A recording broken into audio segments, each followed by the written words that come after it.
Welcome to Book Drops. I'm Don Boozer, the manager of the literature department here at Cleveland Public Library, as well as the coordinator for the Ohio Center for the Book. And I'm Sarah Flynn. I'm the manager of the popular department. You may see that I don't have any books in front of me today. I feel like I did not do my homework. But we are actually going to talk about where to find books that you might like to read. We have a number of recommendations and things that you may already be aware of, and resources that you may not be aware of. So I think just to sort of start out, where do you usually find your books, just as a general rule?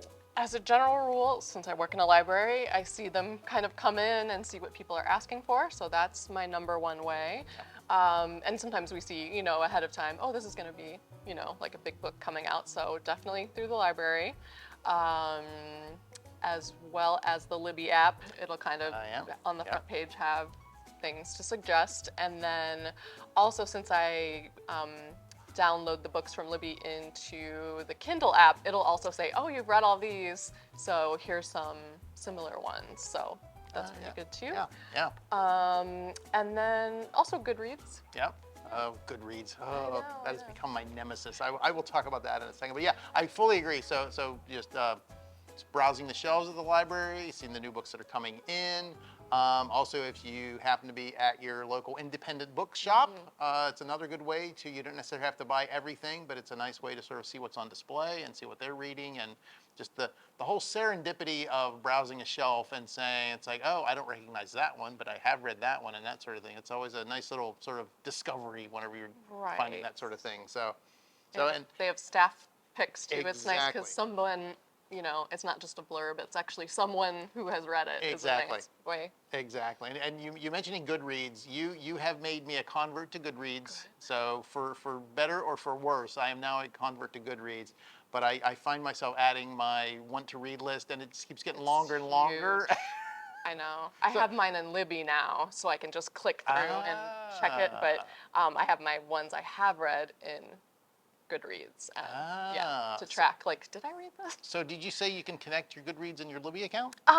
No, I just decided to keep. Oh, you keep your list there. Yeah, I think I did transfer over the ones I had, and then that way I can just scroll through and like check out really quick. That makes sense. But yeah, I keep track. I do the reading challenge at the beginning of the year, so. And you mentioned with the reading challenge before we started, you can set your own goal. You can set your own goal. I think a lot of people do 50 or 100. So 100 with the amount I read, doing half audiobooks and half books is manageable for me. If you don't read as much, do 20 books, do 25. Yeah. It's nice to kind of see, it'll keep track throughout the year. Oh, you're at 17 books and it's July, so you might want to read a little more. So, it's a nice way. There's not enough pressure already. That's like, Right. Thanks, Goodreads. Yeah, and of course, since we are in a library too, we should say that asking a library staff member for their recommendations as well. So if you do happen to come in your local library and you say, I've read this book, do you got anything else that you think I would like? The library staff can help you with some choices there. And I think also it's nice to really be able to think about whenever you come in to ask somebody at the library, what's a good book? Well, a good book is a book that you like. So just because somebody else liked the book doesn't necessarily mean you're going to like it. So often library staff will ask you, well, what did you like about the thing you just read? Was it the plot? Was it the characters? Was it the setting? Was it the time period? And then you can sort of narrow down your choices there. If you're looking to expand your reading, preferences, I mean, we are always happy to say, well, if you think you might like this genre, here's some ones that people have liked in this genre. But if you like a book, you like a book. What's the law of reading? Don't never apologize for your reading taste. Yeah, definitely. So that's one thing. And also, someone on the staff is going to have very similar taste to your own. So if you're a fantasy reader, ask if there's a fantasy reader on the staff, because that way you'll kind of be in the same realm of authors. And exactly. And I think that one thing I definitely wanted to talk about today too was the novelist database that we have access to, and that all of our patrons have access to, and many libraries have Novelist as one of their online resources. And it's really nice because you can look up the books that you have read. It will give you read-alikes. It will give you things you can click on for, here's other ones in this genre. Here's other ones using the setting. You can pick and choose the parameters that you want to say, and show me a book like this. It's a great resource, and it also has a youth version, a children's version, as well as an adult version as well. So I think that's one thing that not a lot of people may be aware of. So I definitely wanted to put a plug in for novelists there. So they're a nice resource to have.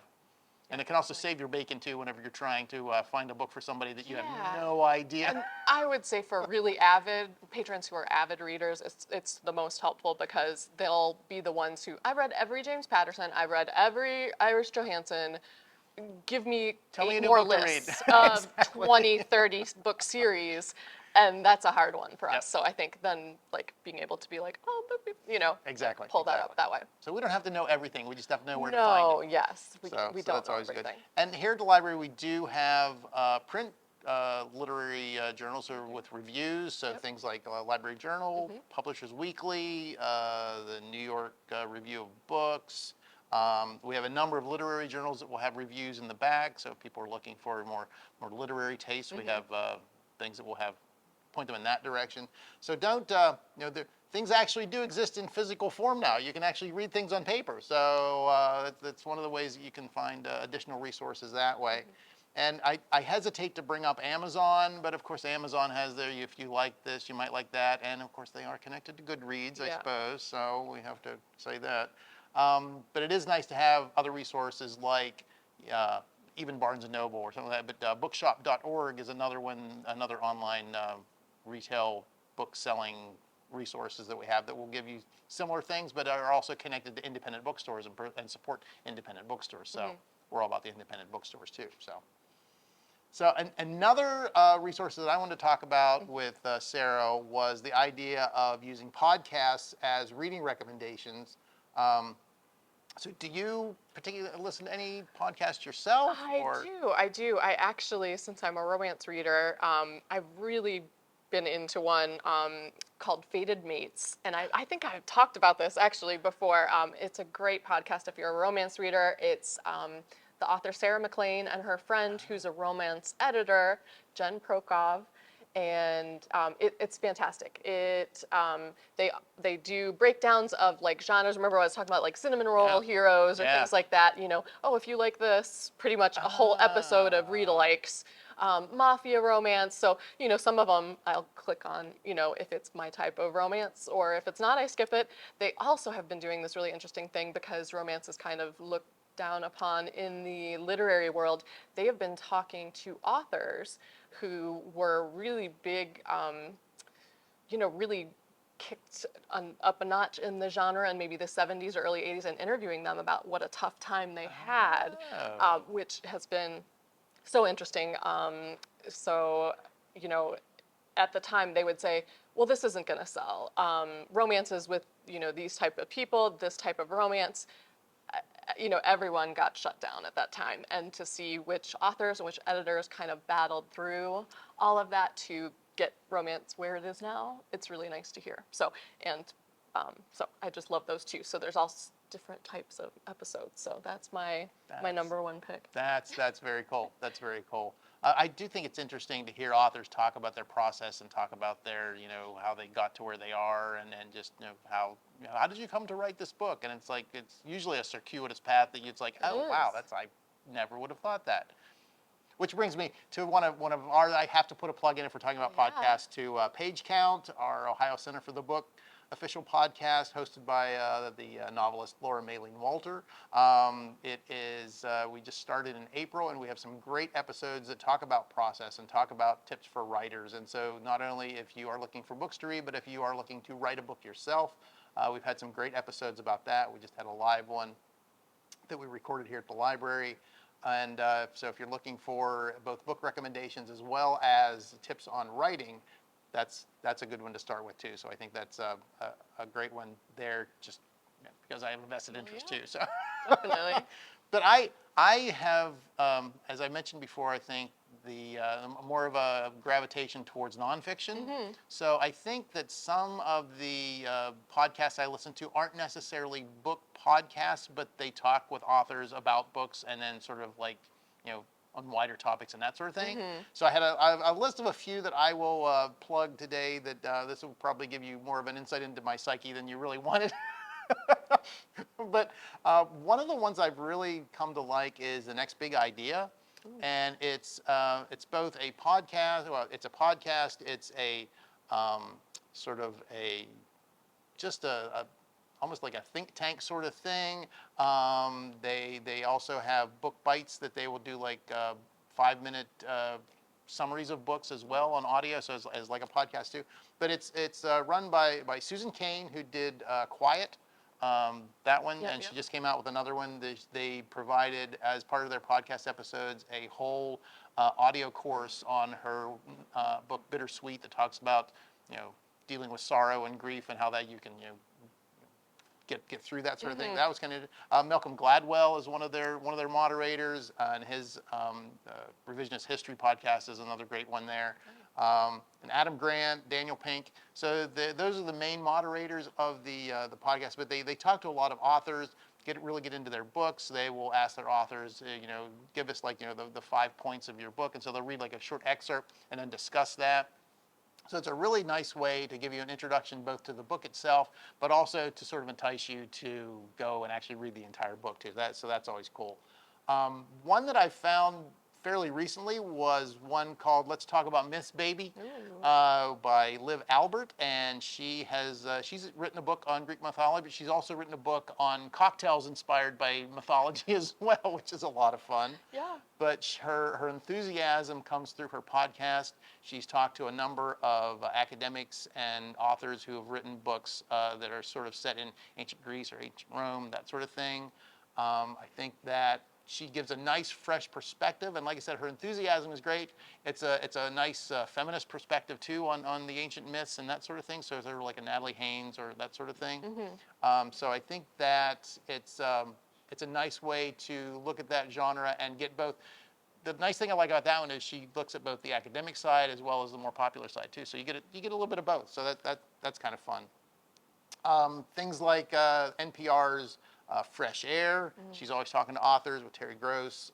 Hidden Brain with Shankar Vedantam talks about science topics in nonfiction. So Amy Feldman Barrett wrote a book about the brain. It was just fascinating. I found out about that one, so I've read a couple of hers now. And another interesting one are from the people who do Freakonomics. So that was popular like quite some time ago. But there's one, Stephen Dubner was one of the people who wrote Freakonomics, and he does one with Angela Duckworth, who wrote the book Grit.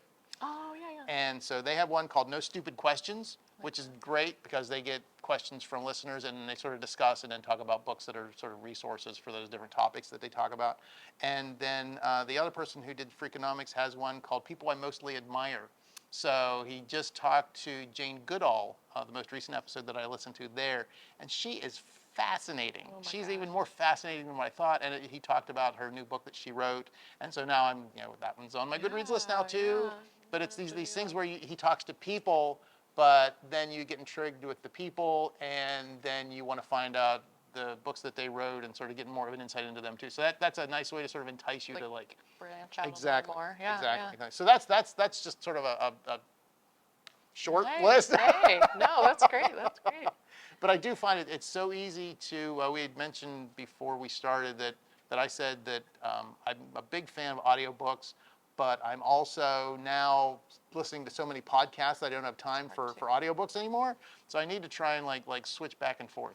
And we should maybe do a show next year. I've found some really good fiction podcasts, which are like almost like serial ones, which are great, and a lot of sci-fi ones. So maybe we'll keep a little running list and talk about some of those, because that's something I thought, I don't know. And then I started listening to one. It was called Wolf 359, and they're on this spaceship, and oh man, it's great. Oh, so, that's awesome. Yeah. Well, I mean, that sort of leads into the whole idea where you have brought up the excellent cast recordings of audiobooks. Yeah. So it's basically, the podcast, a fiction podcast is basically an audiobook that never made it to print.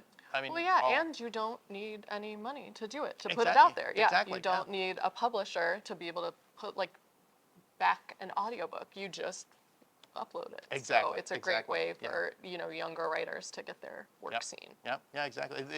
that's both the blessing and the curse, I think, of the online world. Yes, right? because there's a lot of. Now that I found that one, I was like, oh, I'm going to look at a bunch of these, and I started some. I'm like, oh, well, these aren't as good. So you got to go through a lot of different stuff to Exactly. find the ones that you like. And I did want to mention TikTok as well. Oh yeah. Because for a long time I wasn't on TikTok and I resisted it, and once I got on, I was like, oh, okay, I get this. And it just seems, and these things change as they develop, but at least compared to Instagram for the past few years, it's um, like certain parts of it are just a nice community, and Online. I know, like it's shocking. And of course, I'll say that, and then next year it'll be like awful. But if you're following the right people and the right creators, there are some really, really good book reviewers, and for all genres, for fantasy, sci-fi, for romance, and then you just start following those people, and then it will feed more.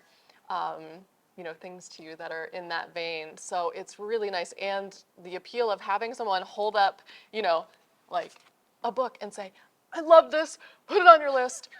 Like, how do you ignore that, Yes, So yes, I especially will, like yeah. someone who has similar reading taste to your own, you're like, oh, this is, and it's actually made a difference in the publishing world. I think it was Colleen Hoover. She had a book that was a few years old, and it starts getting on these bestseller lists again, and she and her publishers couldn't figure it out, and it was Book Talk.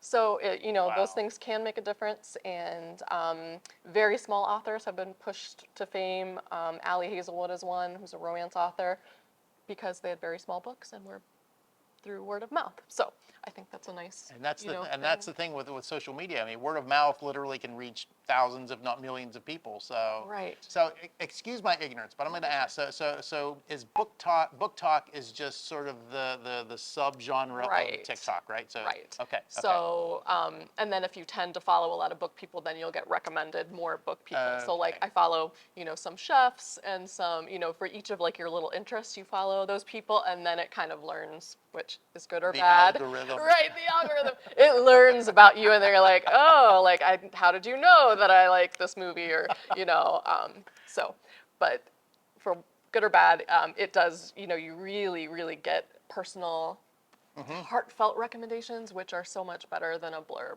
on the back of a book. You get a better idea, and I get a better idea. Like, oh, that's not for me. Like, Yeah. oh, it's super violent, and lots of this or that, or Like, no, thank you. 1,000-page this or that.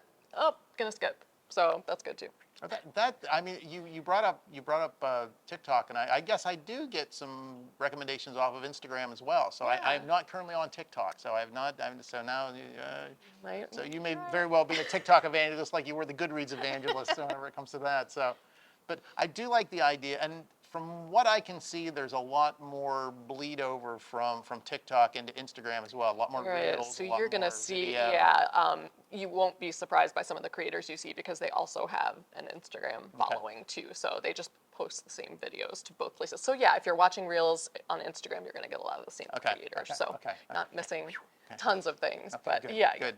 Yeah, I've been intrigued by the whole. I mean, because there's quite a buzz about book talk, Yeah.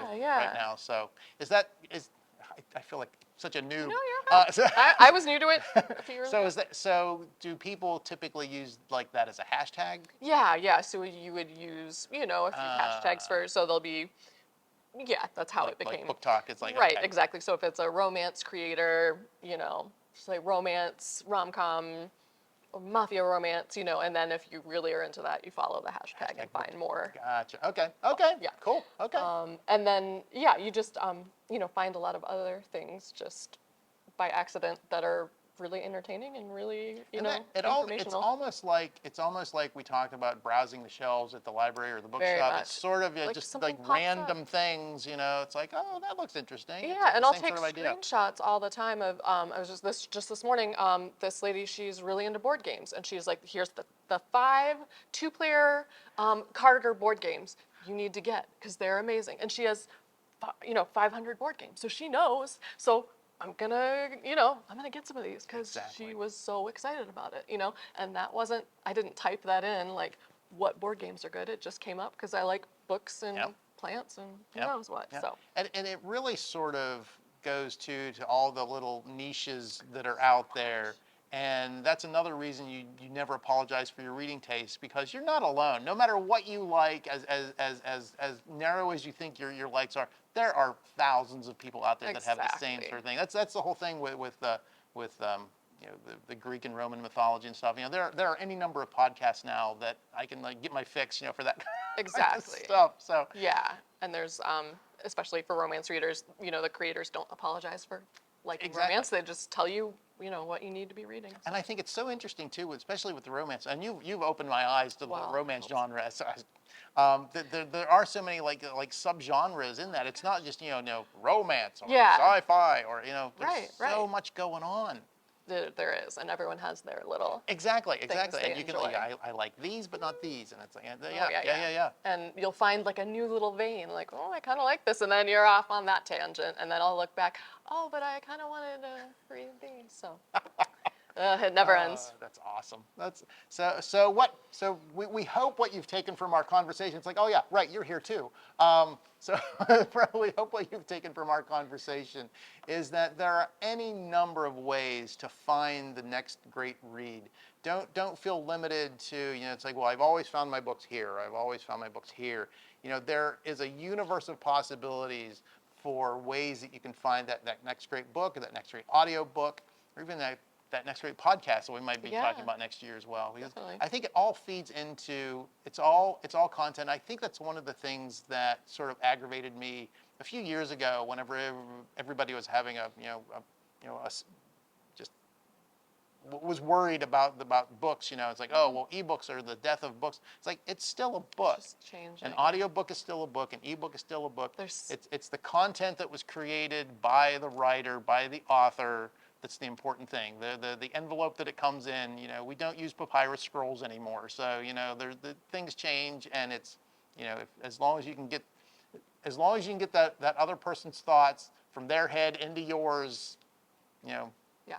I may draw the line at the chip, you know, with the, we'll see. Maybe You know. in 10 years you won't. It's like kids walking around with their chips today in their heads. But I think that you can enjoy this kind of entertainment in any number of genres, and I think one of the things that opened my eyes too was the whole idea of that full cast recording of an audio of a book. So I think that's just the coolest thing. It is. It's so much fun. Oh man. So we hope feel free to comment and provide us some ideas of where you find your next great reads too.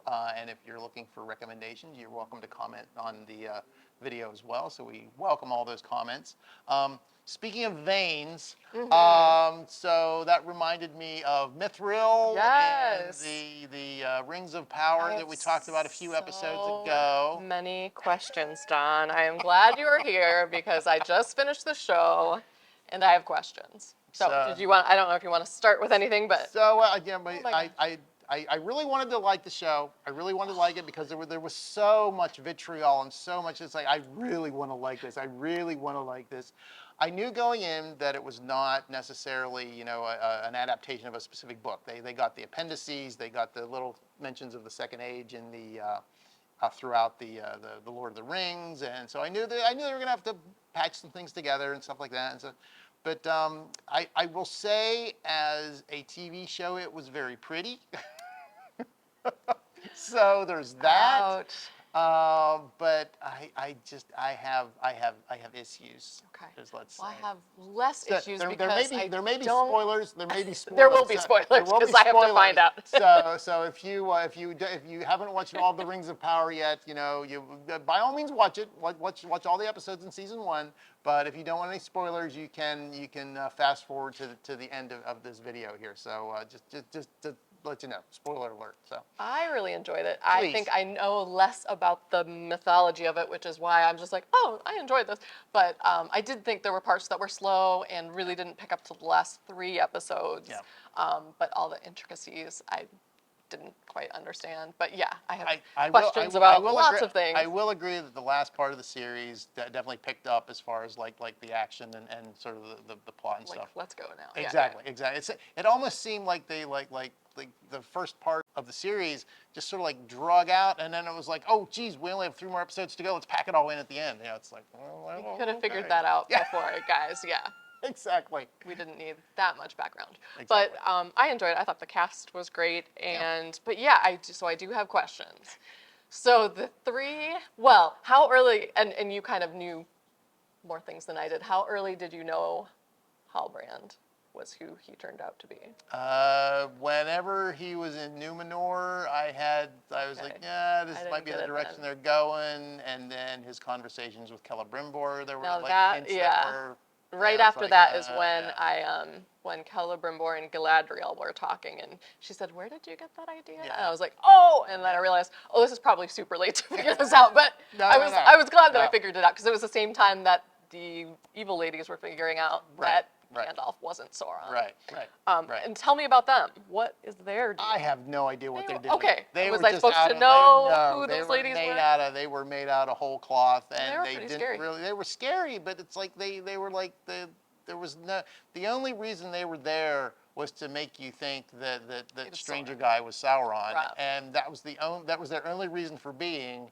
And even then, it's like, why'd you need three of them? You know, it's like you could have just had like. I mean, there was like. Yeah. I didn't get it. And the whole idea that they came from Harun, from there's still some people who are saying that, well, the stranger isn't Gandalf. He's like one of the blue wizards. But I'm like, why would you through all bother? that. It's like, why would you go through all that? To not have it not be there were far too many callbacks to the Peter Jackson movies. With him, with yeah, him. like- I'm just like, and then even the staff and him spinning around like his fight with Saruman, and I'm like, oh man. It's like you felt bad, if it is Gandalf, you felt bad for him. It's like oh man, you already had this fight, you'll have this fight like a couple hundred Again, years from yeah, now. just get It's used like, to it. oh, man, You're gonna battle evil spinning for a around. long time. So I have a question about Mithril because they only have the little chunk of it, and they're made it into 3 rings, and that's supposedly, I don't understand, I guess, how that having such a small amount, when it was such a small amount, was not going to help them, but then making it into 3 rings now is an answer? The good news is you don't have to worry about that because it has no connection to reality. Okay, well, there you go. I don't need to worry about it. But yeah, I was like, how does this work out? Because it didn't seem. And then in the movies, they have isn't there Mithril chainmail? shirts It's and- everywhere. So exactly. eventually they get to mine it somehow. Exactly. And one of the things that frustrated me about that was that they sort of like follow the mithril veins the whole way down into like the bottom, and there's the Balrog like sitting there like wide awake, ready to go. And the whole idea in the books was that they mined mithril, they got too greedy, they delved too deeply, And they then woke it him up. But the leaf woke him up. Yeah, I was like, exactly. It's great. like, yeah, the leaf woke him up. It's like, Come on. the Okay, Balrog's that I generally get very because I light was like, sleeper. he's already up. Okay. Yeah. It's like, and if you're a Balrog, you're going to be able to like get out of wherever you are, basically. I mean, It's like you're made out of fire, for heaven's sakes. Just get on out Yeah, of there. just get on out there. And then I had a question about the rings because so you see the 3 elf rings get made, but no other rings. Right, So right. none of the other rings have been made yet. That's correct. That okay. is correct. And the whole timeline is sort of screwed up a little bit because Sauron was supposed to help them do the 7 and the 9, and then he gets like kicked out, and they do the 3 like in secret, so he doesn't know about them and all this kind of thing. And then he makes the 1 ring in Mount Doom and controls the 7 and the 9, but he still can't quite control the 3. Okay. So they can still like wear them, and that's sort of the idea that's why Rivendell is protected. Because I think Elrond has one at the point in Lord of the Rings. Galadriel has one, so that's what keeps her realm sort of safe. That she has the ring. And who has the 3rd one in the movies? The 3rd one has Gandalf. Gandalf has the Ring of Fire. I didn't know that. Okay. So that makes more sense. Narya. Hey. Man. Okay. So that makes more sense. That's the whole thing. I think that I read online some people were frustrated that it was Sauron who gave Celebrimbor the idea to how to make the rings to begin with, because the 3 were supposed to be completely secret that he didn't know about, and that's the only reason they could sort of like still wield a little bit of power with those without him having control of those. But he has complete control of the 7 and the 9. So who makes it's the 7 rings for the dwarves and 9 for men. Who makes those rings? The elves will make the Celebrimbor and his. The elves make them. Yeah, exactly. Who makes the 1 ring? Just Sauron. Just He Sauron. got down in the volcano. He forges the One Ring in the volcano, Okay. and that's the one that he. And how is he on his own just able to make such a powerful Oh, thing? Just he's that. he's technically a god. Okay. I mean, so Oh, that helps. so him and Gandalf and all those are actually like basically gods. So. Okay. No, that helps But, a lot but yeah, because so I finished and I was like, I have questions, Don. well, I hope I could help you out. No, a that bit. was very helpful because yeah. But I have read online that people were disappointed in it because even as a fantasy show, it wasn't all that well written or well plotted. And so it's like, they sort of like had a general idea of a story they wanted to tell, and then they sort of mapped all the names on top of that one. And I was like, no, yeah, because I don't know where they're going to go. And then the Adar, that is like the the oldest orc and hasn't quite been corrupted yet, and that sort of thing. I'm like, well, yeah, well, that's kind of cool, but what are you going to do with it now? And I'm like, I don't know. I just don't know. I still maintain the stranger's Gandalf, and I'm even more sure now. So yeah, he's got to be. so even you that you don't have a vested interest in this whole thing, you're like, yeah, it's Gandalf, yeah. Oh yeah, come on. Who else is gonna be? 'Cause he's good. Right. I'm And good. I did like meeting Isildur when he's Yeah. young because I knew who that was. Yeah, 'Cause I exactly. know See? enough See? to be See? somewhat Exactly. So that was cool. And well, that's one of the things too with shows like this, that if you know what happens to them, several 100 years like down the line, and it's like, oh no, he fell in the fire and he's going to be like trapped in the house. He's Like, obviously not fine, dead. he'll be fine. He's gonna be fine. He's going to be chopping fingers off in a couple hundred years or Right, whatever. right. So yeah. Okay. No, I enjoyed it. So.